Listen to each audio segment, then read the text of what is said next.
और इस बीच एक और बड़ी खबर है, तेहरान पर इसराइल का हमले का इनपुट सामने है। हमले में कई इमारतों को नुकसान पहुंचा है। इमारतों पर जैसे ही ये अटैक हुआ, वहां पर तेहरान में जैसे ही अटैक हुआ, लोग बंकर में दौड़े हैं अपनी जान बचाने के लिए। ये उस इमारत की तस्वीर मैं आपको दिखा रहा हूं। और ऐसी कई इमारतें हैं, सीरीज से इमारतें हैं, लाइन से इमारतें हैं जिनको इस हमले में नुकसान पहुंचा है। ये रिहायशी इलाका है और ये इसलिए और ज्यादा जरूरी हो जाता है समझना कि अब जंग का स्तर क्या हो चुका है। सिर्फ सैन्य ठिकानों पर अटैक नहीं किया जा रहा है, वहां पर सिर्फ रिटेलिएशन नहीं है, बल्कि रिहायशी इलाके हैं वो भी इस युद्ध की जद में हैं। लोग वहां अपनी जान बचाने के लिए बंकर में सीधा शिफ्ट कर रहे हैं। लेकिन जिस वक्त ये तस्वीरें सामने आई, उसी वक्त एक और खबर सामने आई, खबर ईरान से, जहां ट्रंप वर्सेस खामनेई का एक नया अध्याय शुरू हुआ। ट्रंप की इच्छा के खिलाफ ईरान का सुप्रीम लीडर बनने के बाद मुस्तफा खामनेई ट्रंप का नया टारगेट बताया जा रहा है। और इसी आशंका के साथ अमेरिका की उस एलीट फोर्स का नाम सामने आया जिसने ट्रंप के एक इशारे पर वेनेजुएला के अंदर घुस करके सब कुछ बदल दिया। जिस फोर्स ने करीब 11.5 साल पहले उसामा बिन लादेन को पाकिस्तान से उठाकर समंदर में दफन किया। अब खबर यह कि ईरान ने ऑपरेशन मुस्तफा के लिए किसी अटैक का ऑर्डर किसी फोर्स को दिया जा सकता है। मुश्तबा से ट्रंप का इंतकाम, मादुरो जैसा होगा अंजाम। ईरान में होगा स्पेशल ऑपरेशन, यूएस करेगा मुश्तबा का अंत।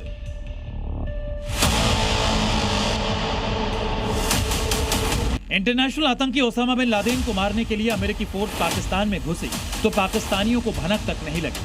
मादुरो की सत्ता खत्म करने के लिए अमेरिका ने अपना स्पेशल ऑपरेशन चलाया और वेनेजुएला के काराकास में घुसकर मादुरो को पकड़ लिया। और अब ईरान में नए खलीफा के खिलाफ ट्रंप के सैन्य ऑपरेशन की आशंका तेजी से सर उठा रही है और अमेरिका की डेल्टा फोर्स एक बार फिर ट्रेंडिंग है। ईरान में ऑपरेशन खलीफा को लेकर डेल्टा फोर्स का नाम क्यों सामने आने लगा है, उसकी वजह आपको बताएंगे। लेकिन सबसे पहले मुश्तबा खामनेई के खिलाफ ट्रंप क्यों स्पेशल ऑपरेशन को यस कह सकते हैं, उसकी वजह समझिए। दरअसल ईरान ने ट्रंप के अल्टीमेटम के बाद भी मुश्तबा खामनेई को सुप्रीम लीडर बना दिया और ईरान के इस फैसले के बाद ट्रंप और नेतन्याहू दोनों बौखलाए हुए हैं। ट्रंप साफ कर चुके हैं कि मुश्तबा खामनेई को नया सर्वोच्च नेता चुने जाने से वो बिल्कुल खुश नहीं है। ट्रंप धमकी दे रहे हैं कि मुश्तबा को नया सुप्रीम लीडर चुनकर ईरान ने बड़ी गलती की है। ट्रंप का कहना है कि मुश्तबा खामनेई भी अपने पिता की तरह पुरानी क्रूरता का सिलसिला जारी रखेंगे। ट्रंप इससे पहले भी मुश्तबा खामनेई को लेकर अपनी नाराजगी जता चुके हैं। ट्रंप ने साफ कर दिया था कि ईरान की लीडरशिप चुनने के लिए उनकी मौजूदगी बहुत जरूरी है। यानी ट्रंप ईरान को अपनी मुट्ठी में करने के लिए अपनी पसंद का लीडर चुनना चाहते थे, लेकिन ऐसा हुआ नहीं। दूसरी तरफ मुश्तबा खामनेई ने भी ऐलान कर दिया है कि वो ट्रंप के इशारों पर नहीं नाचेंगे।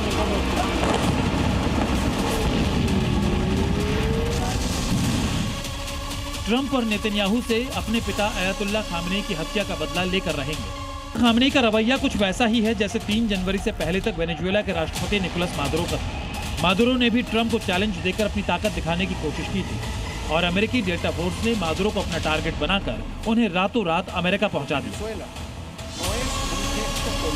और एक बार फिर आशंका सर उठा रही है कि मुश्तबा खामनेई के लिए यूएस डेल्टा फोर्स तेहरान की जमीन पर उतरने वाली है, क्योंकि डेल्टा फोर्स अमेरिका की वो एलीट फोर्स है जो दुनिया में किसी भी जमीन पर उतरकर वापस लौटने का दमखम रखती है। Bureau report, C media. विदेशी जमीन पर मुश्किल से मुश्किल ऑपरेशन को अंजाम देना, यही स्पेशलिटी है, खासियत है यूएस की डेल्टा फोर्स। अमेरिका नहीं बल्कि दुनिया की सबसे खतरनाक और सीक्रेट मिलिट्री यूनिट में इसका नाम आता है। अमेरिका की इस एंटी टेरर यूनिट का आधिकारिक नाम first special forces operation detachment delta, जिसे आम बोलचाल की भाषा में डेल्टा फोर्स कहा जाता है। डेल्टा फोर्स यूनिट को ब्रिटिश सैस की तर्ज पर 1970 में बनाया गया, 70 के आखिर में। इस यूनिट को बनाने का मकसद था अमेरिकी सेना को एक डेडिकेटेड आतंकवाद विरोधी फोर्स यानी कि एंटी टेररिज्म फोर्स देना। यह फोर्स और यह यूनिट ऐसे मिशन संभालती है जो सुर्खियों में नहीं आते, सीक्रेट ऑपरेशंस होते हैं जिसमें दुश्मन के इलाके से बंदूकों को छुड़ाना होता है। अमेरिका की तरफ से जो घोषित आतंकवादी हैं उनका पीछा करके उन्हें खत्म करना होता है। ये वो फोर्स है जिसने अबू बकर अल बगदादी और सद्दाम हुसैन को पकड़ा और कई बड़े ऑपरेशंस को अंजाम दिया। डेल्टा फोर्स के ऑपरेशन कई बार इतने सीक्रेट कि अमेरिकी सांसदों को भी इसके बारे में पहले पता नहीं होता। और वेनेजुएला में हाल ही के दिनों में जो हुआ वो भी इसी डेल्टा फोर्स ने अंजाम दिया। लेकिन ईरान और अमेरिका के बीच सिर्फ हथियारों से नहीं बल्कि जुबानी जंग भी तेज हो चुकी है। अमेरिका ने ईरान का खात्मा करने की चेतावनी दी। IRGC ने ऐलान किया कि 10 साल तक जंग लड़ेंगे लेकिन झुकेंगे नहीं। यानी खाड़ी में टकराव कुछ दिनों या महीनों का नहीं बल्कि ये जंग कुछ और लंबी भी जा सकती। ईरान को हल्के में लेना शायद अमेरिका को भारी पड़ता दिख रहा है।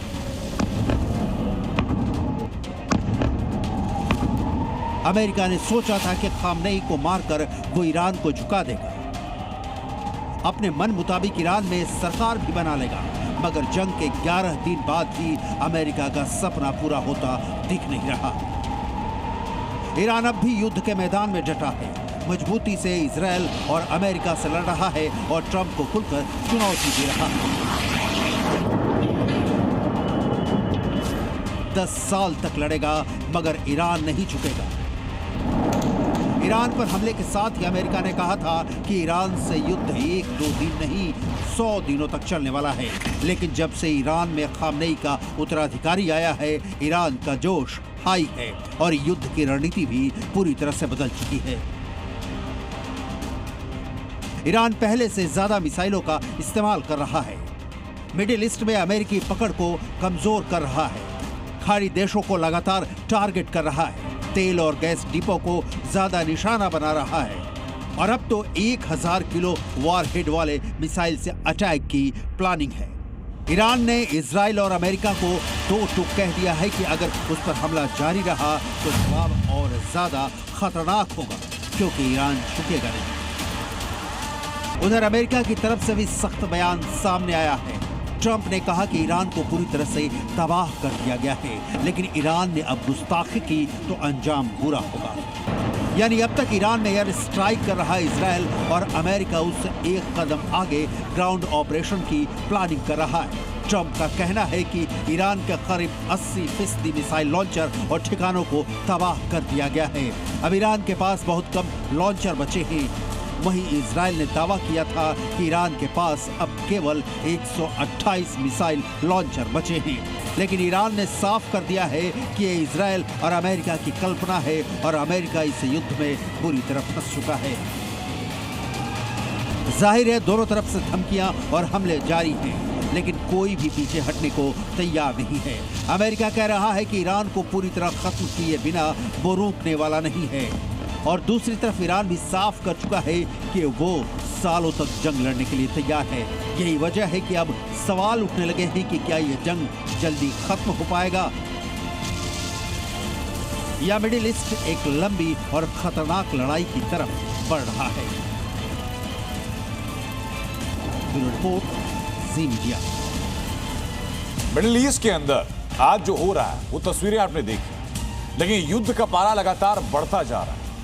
अमेरिका के राष्ट्रपति ट्रंप ईरान को तबाह करने के दावे कर रहे हैं तो अब्बास अरागची ने कहा कि अमेरिका अपने मकसद में पूरी तरह नाकाम रहा है। ये दावों का दौर है, लेकिन इसी बीच सवाल ये उठता है कि क्या ईरान के नए खलीफा के आगे ट्रंप अपने मकसद में कामयाब हो पाएंगे या फिर? इस रिपोर्ट में इसका उत्तर देखिए। ईरान पर हमले में ट्रंप ने अपनी पूरी ताकत झोंक बॉम्बर जिले का वॉरशिप, सबसे खतरनाक फाइटर जेट से हाइपरसोनिक मिसाइल तक की नेवी को बड़ा नुकसान पहुंचाया।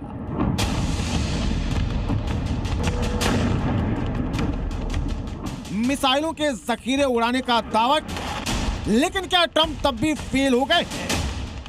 क्या ट्रंप ईरान पर किए हमले का मकसद पूरा नहीं कर पाए? ये सवाल उठाए हैं ईरान ने, जिनका कहना है कि ट्रंप भले ही जितने दावे कर ले, लेकिन वो 10 दिन के इस युद्ध में अब तक पूरी तरह नाकाम रहे।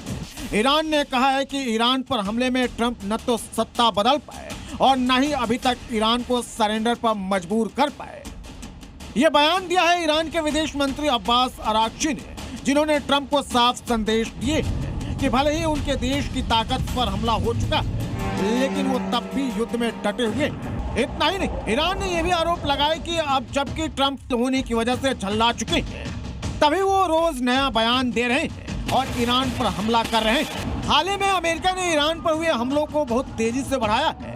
यहाँ तक कि ईरान के बड़े तेल डिपो को भी निशाना बनाया गया है, वो भी तब जब ईरान में नया सुप्रीम लीडर चुना गया, वो भी खामनेई के बेटे को ही। ईरान इस चुनाव को ही ट्रंप के लिए बड़ी बेइज्जती के तौर पर देख रहा है। वहीं दूसरी तरफ ट्रंप है जो कि दावा कर चुके हैं कि उन्होंने ईरान को पूरी तरह से बर्बाद कर डाला है। मिडिल ईस्ट में हालात बेहद तनावपूर्ण बने हुए हैं। हर दिन नए हमले, नई चेतावनियां और नई धमकियां सामने आ रही हैं। ऐसे में सबसे बड़ा सवाल यही है, आखिर इस जंग का खात्मा होगा तो कैसे होगा?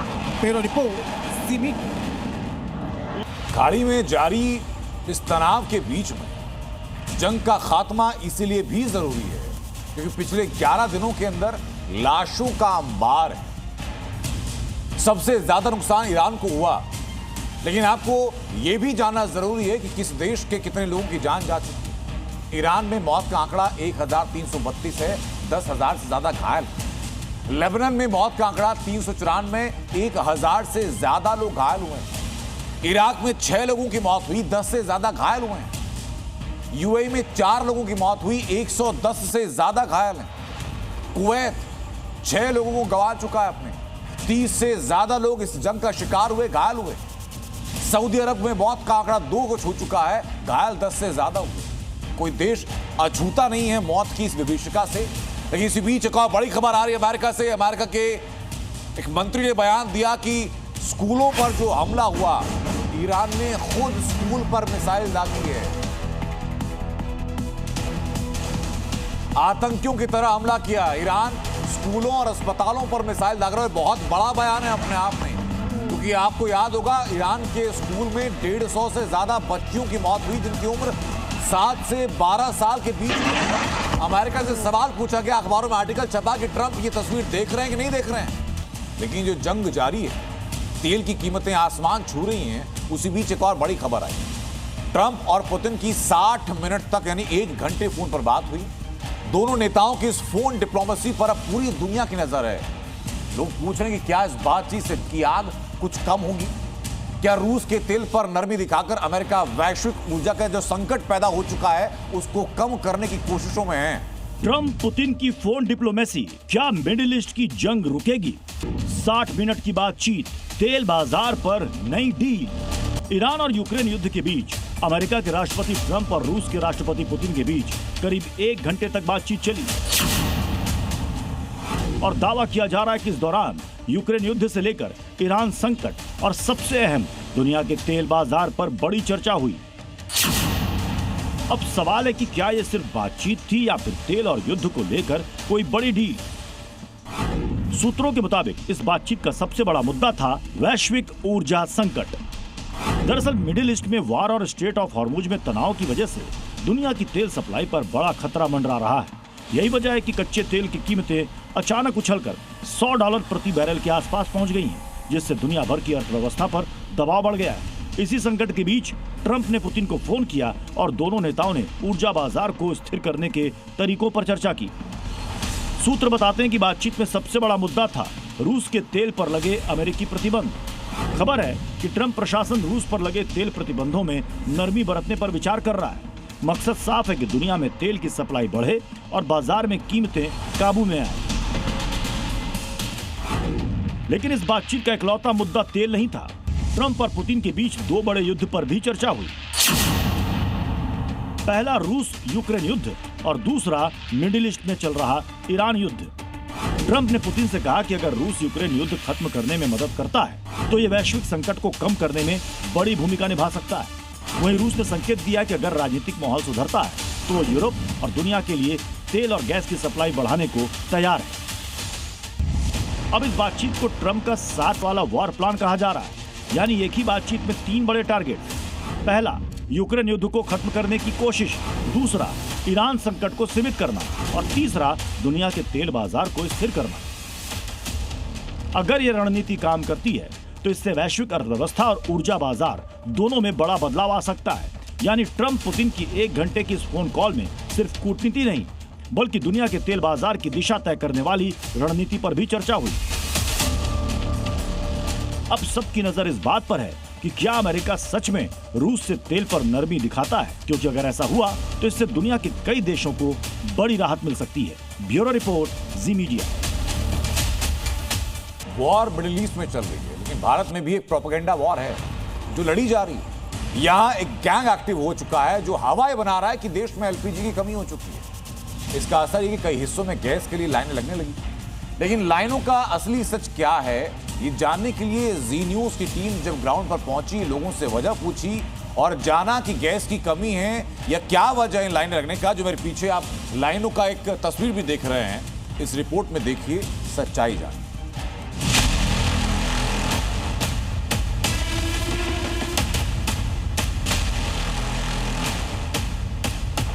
देश के अलग अलग शहरों में जैसे ही लोगों को ये खबर मिली कि 25 दिन से पहले आप घरेलू गैस का दूसरा सिलेंडर बुक नहीं कर पाएंगे, शहर शहर लोगों की लंबी कतार, खाली गैस सिलेंडर के साथ लोग अपनी बारी का इंतजार करने लगे। लेकिन इस कतार और बेसब्री की हकीकत कुछ और निकली। पहले तो दे रहे थे बराबर, अब क्या हो गया? पहले ये देखिए कितने तारीख को, 11 तारीख को पूछे, 27 को फिर बुक हो गई। 10 दिन से गाड़ी नहीं आई है, ये आ रही आज 10 दिन के बाद लगी है। हाँ 10 दिन बाद ही सिलेंडर गाड़ी ही आई है। 10 दिन बाद तो लाइन तो लगेगी, भीड़ बढ़ेगी। इन्होंने सप्लाई भी नहीं दी 10 दिन से और गाड़ी आज आई है तो इसलिए सब एकदम से टूट पड़े। ये कब दिया था? ये देखिए 22/9 हमने गैस लिया, यहाँ से आके ले गए थे। ये 9/2 जी हाँ, लाइन लगने की क्या जरूरत है? दे ही नहीं रहे गैस, है ही नहीं इनके पास। लेकिन देश की राजधानी दिल्ली में लोग घरेलू गैस के लिए कम और कमर्शियल सिलेंडर के लिए ज्यादा परेशान दिखे। कई दुकानदार तो 2500 से 3000 रुपए तक खर्च करने को तैयार है। तंदूर पर रोक है, लेकिन इनका ये कहना है कि पेट से बढ़कर प्रदूषण नहीं है। करके चलाना पड़ रहा है, बहुत कम यूज करना पड़ रहा है गैस। अच्छा, इतनी दिक्कत हो रही है गैस के लिए, परेशानी हो रही है सर, बहुत ज्यादा परेशानी दिक्कत हो रही है। हाँ, खाने की जो रेट है सेम प्राइस है सर, उसी प्राइस हम लोगों को खाना बेचना पड़ रहा है फिर से, और दाम बढ़ गए हैं गैस के। दाम इतना बढ़ चुका है कि डबल रेट हो गया सर। बंद करना पड़ेगा। आज कोशिश किया था आपने सिलेंडर के लिए? किए, नहीं मिला, बिल्कुल नहीं मिला सिलेंडर। तो अभी कितना बाकी है स्टॉक में? सिलेंडर कितना है आपके पास? अभी है नहीं, सिलेंडर ही नहीं है। ये चल रहा है 1-8 किलो है, उसमें वही चल रहा। आज निकल जाए, आज जितना नहीं चल जाए, लंच निकल जाए, यही बहुत है। लेकिन देश की आर्थिक राजधानी मुंबई में तस्वीर थोड़ी अलग है। मुंबई में होटल और रेस्टोरेंट इंडस्ट्री ने गैस सप्लाई को लेकर केंद्र सरकार के आदेश पर गंभीर चिंता जताई है। होटल और रेस्टोरेंट सेक्टर में गैस सप्लाई प्रभावित होने की आशंका बढ़ गई है। सर, हमें कल पता चला था कि सिलेंडर मिलना बहुत मुश्किल है। कल एक ही सिलेंडर मिला था और आज हमें बोल दिया गया है कि आज सिलेंडर मिलेगा ही नहीं। तो मेरे ख्याल से मेरे पास 2-2.5-3 घंटे का ही होगा। मेरे पास खाना बनाने का कोई सिलेंडर बचा नहीं है, गैस बची नहीं। इन सभी के बीच सरकार ने लोगों से धैर्य रखने की अपील की। उपभोक्ता मैसेज भेजे जा रहे हैं जिसमें लिखा है कि सोशल मीडिया पर ईंधन की कमी को लेकर फैलाए जा रहे दावे भ्रामक और निराधार हैं। देश में ईंधन की पर्याप्त उपलब्धता है, किसी भी प्रकार की चिंता करने की आवश्यकता नहीं है। चाहे घरेलू गैस हो या फिर कमर्शियल सिलेंडर, एलपीजी लोगों की जिंदगी का आधार बन चुकी है। मिडिल ईस्ट में जारी युद्ध के बीच तमाम खबरें आ रही हैं। इनमें गैस की किल्लत की आशंकाएं भी शामिल हैं और गैस एजेंसी के बाहर आप जो ये भीड़ देख रहे हैं वो इसी का नतीजा है। ब्यूरो रिपोर्ट, जी मीडिया। लेकिन इन अफवाहों को रोकने के लिए सरकार भी एक्शन मोड में है। सरकार ने साफ किया कि घबराने की कोई जरूरत नहीं है। कमर्शियल सिलेंडर के लिए जो काले बाजारी खबरें आई थी, जो महंगा होने की खबरें आई थी, कमेटी बना दी गई। इसके अलावा सरकार ने पूरी तैयारी की ताकि आने वाले वक्त में पब्लिक को, आपको, हमें कोई परेशानी ना हो।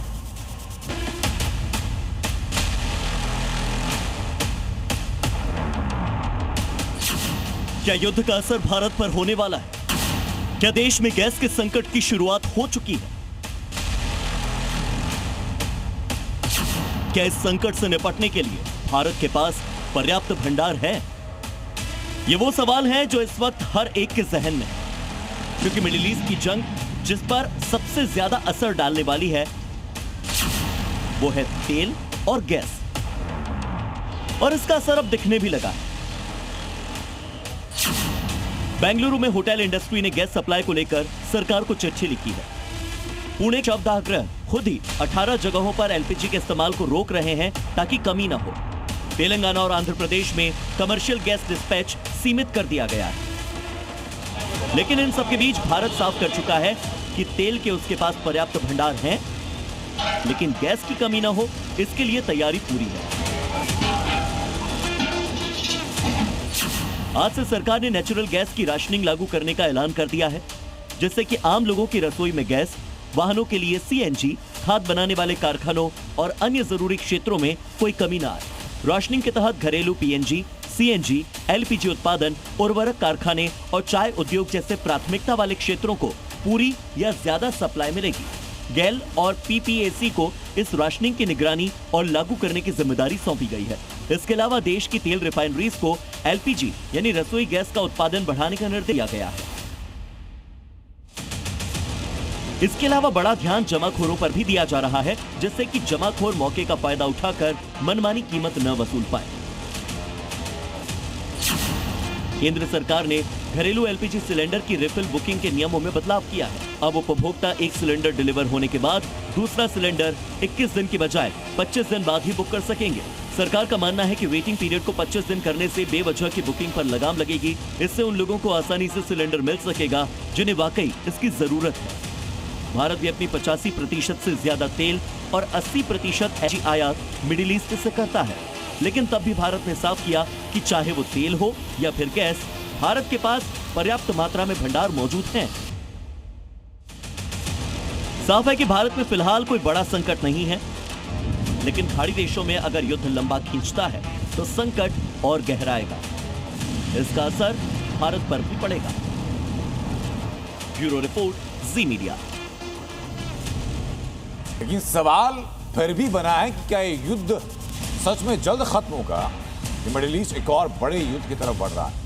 एक तरफ ईरान लगातार जवाबी हमला कर रहा है, दूसरी तरफ अमेरिका और उसके सहयोगी दबाव बढ़ाने में जुटे हैं, और सबसे बढ़कर है ट्रंप का कंफ्यूजन, जो कभी ईरान को हमले की धमकी देते हैं तो कभी शांति की राह तलाशते हैं। 28 फरवरी को इजरायल और अमेरिका ने ईरान पर अटैक किया।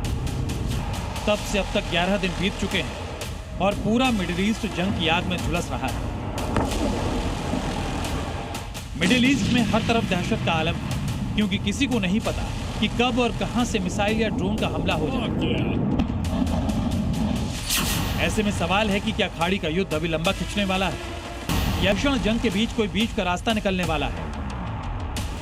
और सबसे बड़ा सवाल यह है कि आखिर ईरान पर इतना कंफ्यूजन क्यों है। ये सवाल इसलिए भी उठे हैं क्योंकि कभी ट्रंप ईरान को मिट्टी में मिलाने की बात करते हैं और मुझ पर 20 गुना ताकत से हमले की चेतावनी देते हैं, तो दूसरी तरफ पुतिन को फोन कर शांति के लिए बीच का रास्ता भी तलाशते हैं। यानी ईरान को लेकर ट्रंप भी काफी कंफ्यूज है, और उसकी वजह भी है। एक अनुमान के मुताबिक अमेरिका के एयर ऑपरेशन पर हर दिन $30 मिलियन, नेवी ऑपरेशन पर करीब $15 मिलियन और ग्राउंड ऑपरेशन पर हर दिन $1.6 मिलियन खर्च हो रहे हैं। और इसी बढ़ते आर्थिक बोझ को लेकर अमेरिका में ट्रंप का विरोध भी शुरू हो गया है। अमेरिका में बढ़ती महंगाई और ऊर्जा की कीमतों ने ट्रंप सरकार की मुसीबत बढ़ा दी। एनबीसी की रिपोर्ट के मुताबिक 54% अमेरिकी ईरान के मुद्दे पर ट्रंप के फैसलों से असहमत हैं, जबकि 41% उनका समर्थन कर रहे हैं। हालांकि 90% कट्टर समर्थक इस हमले के पक्ष में भी हैं।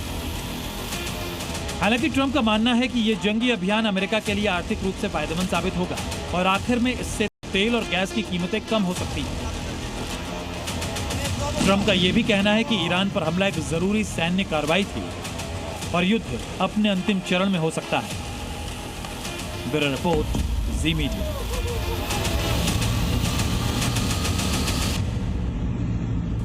रिलीज की जंग में आज 11वें दिन भी ईरान, इजराइल और अमेरिका की तरफ से बारूदी मिसाइलों का ताबड़तोड़ हमला जारी। एक तरफ जंग में इजराइल और ईरान दोनों ने अपने अपने टारगेट का पैटर्न बदला, तो ईरान की आवाम ने मोर्चा खोल दिया। मैं दिखाता हूं आपको महायुद्ध के 11वें दिन की कुछ बड़ी खबरें फटाफट अंदाज। पश्चिम में जारी जंग के बीच मंगलवार को ईरान की राजधानी तेहरान 20 से ज्यादा भारी धमाकों से दहल गई। तेहरान के पश्चिमी हिस्सों में हुए इन हमलों के दौरान करीब आधे घंटे तक बॉम्बर्स की गूंज सुनाई देती रही, जिससे कई इलाकों की बिजली गुल हो गई। वहीं अमेरिकी राष्ट्रपति डोनाल्ड ट्रंप ने दावा किया है कि ईरानी सेना पूरी तरह तबाह हो चुकी है और वॉर का अंत करीब है, जबकि ईरान के रेवोल्यूशनरी गार्ड कॉर्प्स ने युद्ध का अंत खुद तय करने की हुंकार भरी है। ट्रंप ने ऐलान कर दिया है कि ईरान के पास अब ना तो नौसेना बची है और न ही एयरफोर्स। उनके मिसाइल भंडार और ड्रोन बनाने की फैक्ट्रियां भी तबाह कर दी गई है। ट्रंप ने चेतावनी दी है कि अगर ईरान ने अब कोई चालाकी की तो उस देश का नामो निशान मिटा दिया जाएगा और दुनिया फिर कभी ईरान का नाम नहीं सुनेगी। दक्षिणी लेबनान में आतंकवादियों के खात्मे और आतंकवादी ढांचे को पूरी तरह तबाह करने के लिए इजराइल का बड़ा ऑपरेशन जारी है। 91 और 36 डिवीजन की इजराइल डिफेंस फोर्सेस दक्षिण लेबनान में ऑपरेशन को अंजाम दे रही हैं और इस ऑपरेशन में आतंकी हिजबुल्लाह संगठन का ढांचा तहस नहस हो रहा है। सोमवार को 769वीं ब्रिगेड की फोर्सेस ने हिजबुल्लाह से जुड़े एक आतंकवादी सेल की पहचान की, जिसके बाद एयरफोर्स ने कुछ ही समय में उसे कार्यक्रम खत्म कर दिया। इस ऑपरेशन में इजरायली फोर्स ने बड़ी मात्रा में लड़ाकू उपकरण और प्रोपेगेंडा मटेरियल बरामद किया है। इस ऑपरेशन में आईडीएफ ने एक बिल्डिंग को निशाना बनाया जहां राडवान फोर्स यूनिट के कमांडर इकट्ठा थे। साथ ही संगठन से जुड़े लड़ाकू उपकरणों के एक गोदाम को भी इजरायली डिफेंस फोर्स ने हमला करके उड़ा दिया। इजरायली सेना ईरान में IRGC के ठिकानों पर हमला कर रही है। इजरायली फोर्स की तरफ से उन ठिकानों पर हमला किया जा रहा है जहां से इजराइल पर ड्रोन और मिसाइल अटैक हो रहे हैं। भीषण जंग का 11वां दिन है और ईरान और इजराइल में से कोई भी रुकने और झुकने को तैयार नहीं है। इजरायली सेना एयर स्ट्राइक के जरिए अभी भी ईरान पर विध्वंसक प्रहार करने में जुटी है। इजरायली वायुसेना ने ईरान के 3 हथियार डिपो पर हमला किया।